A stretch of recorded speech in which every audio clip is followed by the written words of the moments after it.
So, kali ini Mamang bakal bahas film yang berjudul Kuntilanak. Film yang tayang pada Lebaran tahun 2018 yang menceritakan tentang perjuangan 5 bocil untuk selamat dari teror kuntilanak. Langsung aja sediain 9 terbaik kalian biar makin enjoy nontonnya. Dan mari sama-sama kita bilang, hayu, peluncur.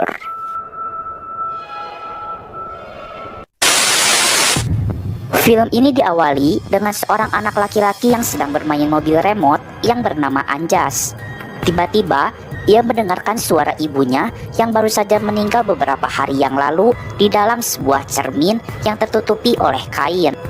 Ia pun segera menghampiri ayahnya karena ia sedang sangat rindu kepada ibunya. Anjas pun meminta maaf karena dirinya memaksa ingin dibelikan mobil remote sehingga pada waktu itu ibunya mengalami kecelakaan dan meninggal.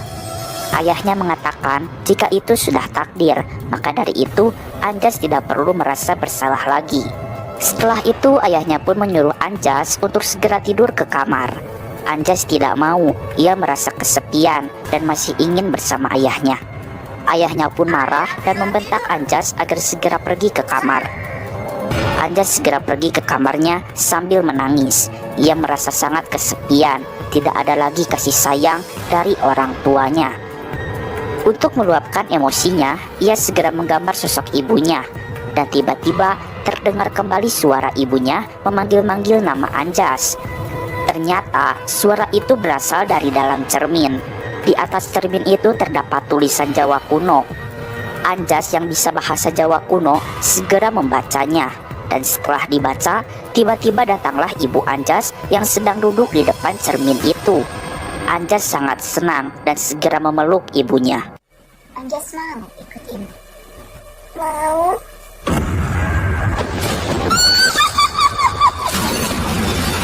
Ternyata itu kuntilanak yang menyamar jadi ibunya Anjas, Lur. Anjas pun hilang, diculik oleh kuntilanak. Ayahnya pun sangat sedih dan terpuruk atas kehilangan anaknya. Film pun beralih kepada Tante Dona yang merupakan ibu asuh dari kelima anak yatim piatu. Di antaranya adalah maksudnya Dinda. BTW Dinda ini anak yang paling besar, Sur. Kemudian ini Kresna, Panji, Miko, dan Ambar yang paling kecil. Suatu hari Tante Dona akan pergi ke luar negeri karena ada suatu hal yang penting. Tante Dona berencana akan pergi selama 3 minggu. Maka dari itu, ia akan menitipkan kelima anak asuhnya kepada keponakannya yang bernama Lydia. Sebelum berangkat ke luar negeri, Tante Dona melihat jika Dinda sedang bersedih. Ternyata Dinda sedih karena ia belum bisa menerima Tante Dona sebagai ibunya. Dan ia juga belum bisa menerima adik-adiknya sebagai keluarganya sendiri. Tante Dona pun mengatakan gak apa-apa, jangan terlalu dipaksakan. Nanti juga, seiring berjalannya waktu, Dinda pasti bisa menerima Tante Dona serta adik-adiknya sebagai keluarga. Dan sebelum berangkat ke bandara, Tante Dona pun berpamitan dulu kepada anak-anak asuhnya. Tante Dona mengingatkan kepada Lydia untuk selalu menjaga anak-anak, terutama Ambar. Ia paling sensitif dari semua kakak-kakaknya. Setelah itu, Tante Dona segera pergi ke bandara, diantarkan oleh Glenn, pacarnya Lydia. Scene pun beralih kepada Glenn yang sedang syuting salah satu acara televisi bertema horor.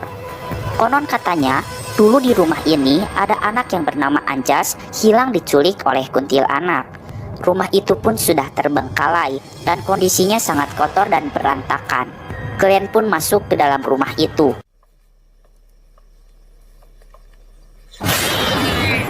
Betapa terkejutnya ia ketika ada seekor kucing lompat dari tangga.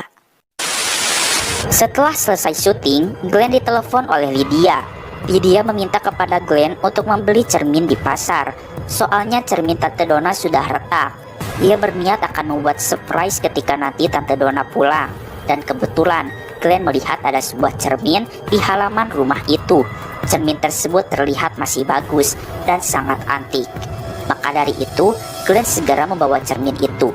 Karena cermin ini akan dijadikan surprise, maka Glenn dan Lydia memutuskan untuk menyimpan cerminnya di dalam gudang dan ditutupi oleh kain. Di kamar, Miko yang suka dengan hal-hal mistis pun terlihat sedang membaca buku tentang kuntilanak. Kuntilanak menginginkan anak kecil. Ia akan menculik anak kecil yang secara sadar mau diajaknya. Anak-anak yang suka keluar setelah maghrib, anak-anak yang tidak patuh kepada orang tua, terutama anak yang kesepian dan membutuhkan kasih sayang ibu. Anak-anak itu akan dijadikan sebagai pengganti anaknya kuntilanak yang meninggal dalam kandungan. Tiba-tiba, pintu terbuka dengan sendirinya.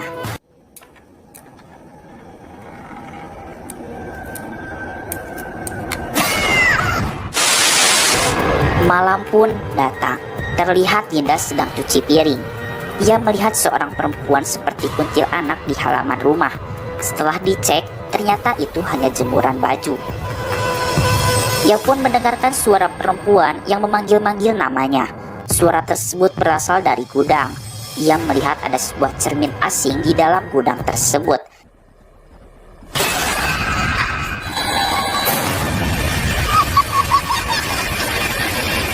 Karena Dinda sudah ketakutan, ia segera keluar dari gudang tersebut. Keesokan harinya, mereka berlima sedang bermain bersama. Ya, namanya juga bocil, di tengah-tengah permainan mereka malah berantem Slur. Untungnya Kalidia datang, dan Kalidia segera menasehati mereka berlima. Keluarga itu nomor satu, sudah seharusnya mereka saling menghargai dan menghormati, ucap Kalidia. Malam harinya, Dinda terbangun di tengah malam. Ia pun melihat dirinya sendiri sedang menyisir rambut.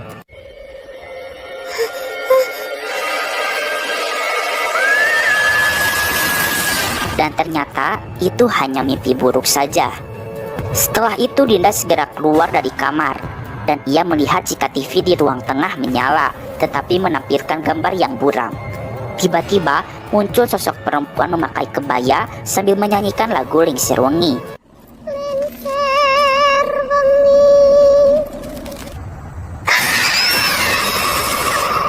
Dan ya, itu hanya mimpi lagi Slur. Di samping itu, Panji dan Kresna pun terbangun dari tidurnya. Mereka terbangun gara-gara mendengarkan suara kuku yang mencakar-cakar kayu. Dan benar saja Slur, keesokan harinya, Kalidia marah-marah karena kayu lemari milik tantenya menjadi rusak karena ada bekas cakaran. Kalidia pun menyalahkan para anak-anak dan ia tidak mau terlibat dalam masalah ini. Padahal cakaran itu bukan ulah kelima anak itu Slur, tetapi ulah kuntilanak. Pada siang harinya, mereka berlima pun main di rumah pohon.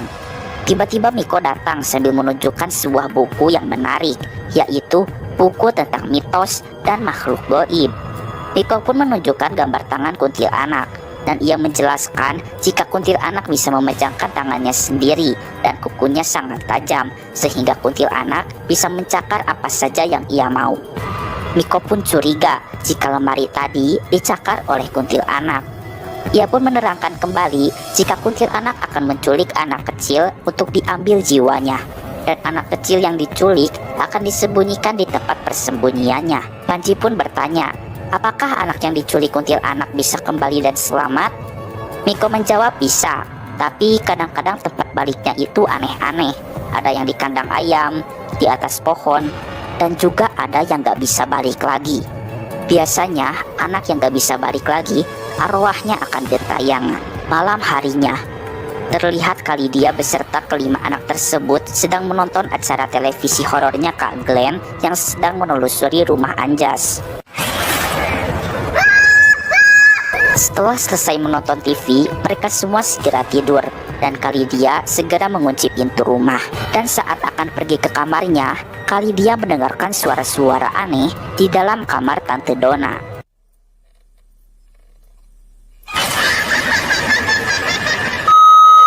Scene pun beralih kepada Miko yang terbangun dari tidurnya gara-gara ada suara yang memanggil-manggil namanya. Pintu kamar pun terbuka dengan sendirinya.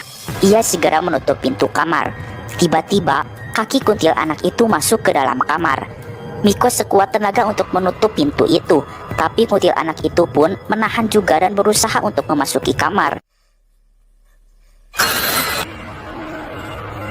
Akibat teriakan Miko, semua orang pun segera datang menghampiri Miko. Kalidia mengatakan jika Miko hanya mimpi buruk saja, dan ini semua gara-gara Miko yang terlalu sering membaca buku-buku horor misteri. Keesokan harinya, Lydia memanggil Glenn untuk meminta bantuan agar cermin yang kemarin niatnya dijadiin surprise buat Tante Donna untuk segera dipasang saja karena cermin Tante Donna yang sekarang sudah pecah sangat parah. Setelah itu, Glenn pun mengatakan jika acara TV horornya kemarin malam mendapatkan rating yang tinggi. Maka dari itu, bosnya Glenn mengadakan sayembara.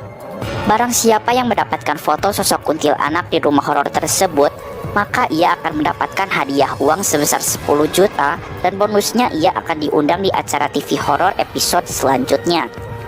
Singkatnya, 5 bocil itu pun mendapatkan kertas sayembara itu. Kresna pun menantang semuanya untuk mengikuti sayembara ini.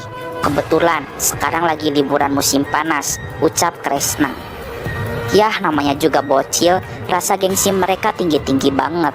Jadi mereka semua pun setuju karena takut dianggap sebagai penakut. Dan kebetulan pada hari itu Lydia pamit untuk pergi kuliah sampai malam. Dan Lydia berpesan agar mereka berlima tidak bertengkar. Dan setelah Lydia pergi, mereka berlima segera menuju ke rumah horor tersebut. Mereka pun saling bekerja sama untuk melewati berbagai tantangan dan rintangan hingga pada akhirnya mereka pun sampai di rumah itu.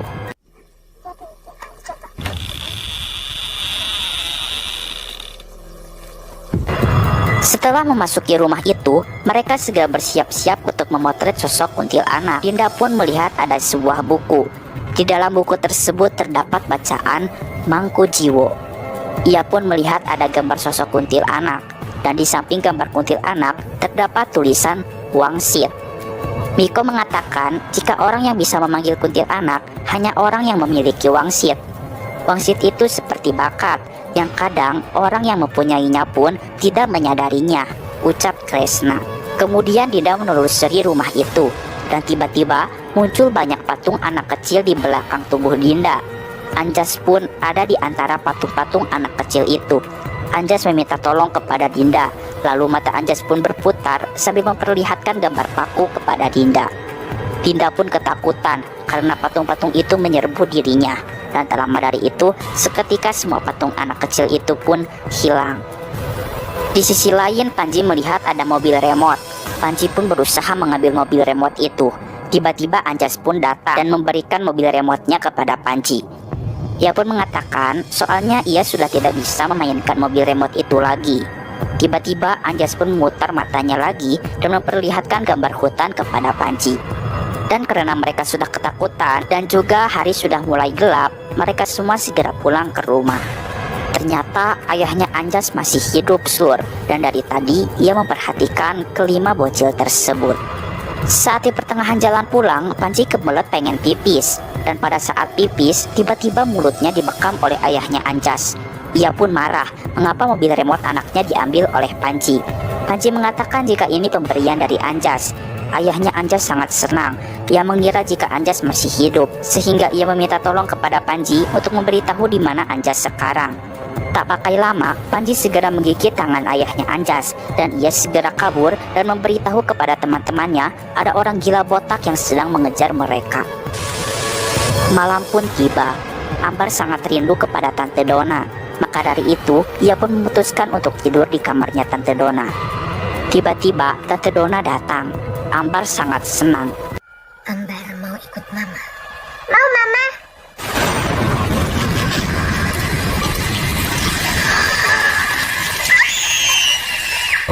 Ternyata itu kuntilanak yang sedang menyamar, sehingga Ambar pun diculik ke dalam cermin itu. Dinda segera memberitahu semuanya jika di rumah ini ada kuntilanak. Kuntilanak itu membawa Ambar. Di dalam buku Miko, kuntilanak ada yang tinggal di atas pohon dan juga ada yang di dalam cermin.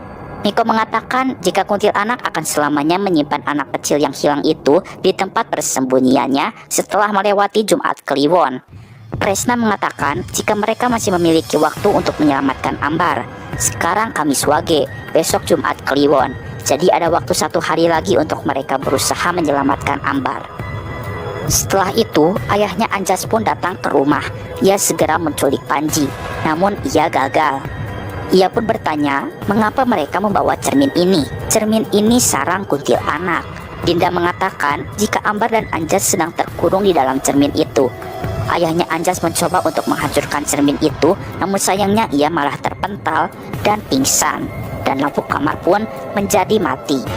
Mereka berempat pun terus berusaha untuk mengeluarkan Ambar dari cermin. Mereka pun membawa cermin itu ke tengah rumah agar tidak gelap. Setelah itu mereka segera berteriak kepada kuntilanak itu agar segera mengembalikan Ambar.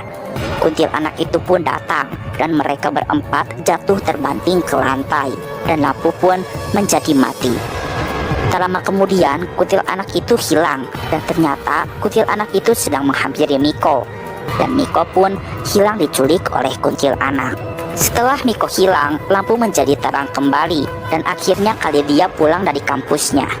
Tapi sayangnya Kalidia pun harus kesurupan oleh hantu kuntilanak. Kalidia segera menyerang mereka bertiga dan Panji pun dibanting hingga pingsan.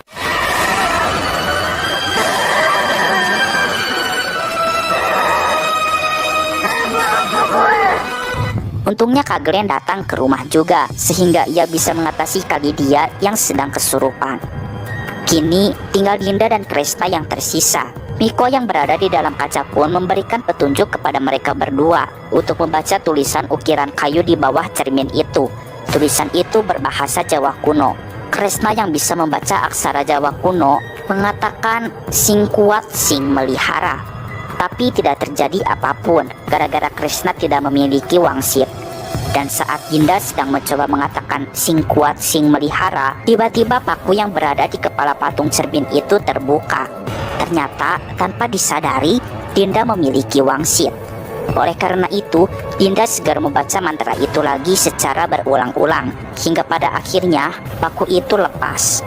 Ia pun teringat kepada gambar yang ditunjukkan oleh Anjas, yaitu gambar paku. Setelah itu, Miko menyuruh Dinda untuk segera menusukkan paku itu ke kepala kuntilanak. Kuntilanak yang berada di tubuh Lydia pun segera keluar tertarik ke dalam cermin dan tidak bisa bergerak lagi.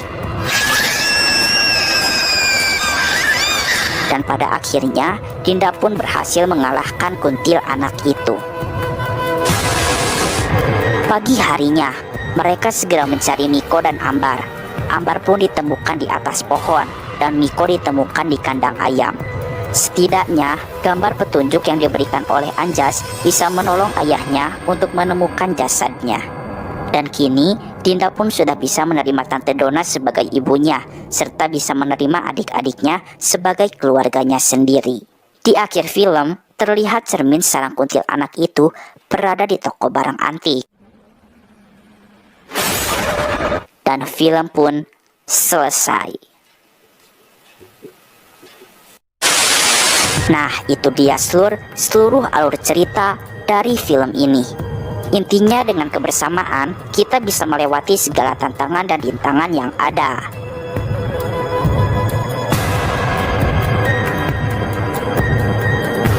Oke lah, cukup sekian. Mamang pamit dulu. Keep enjoy and see you.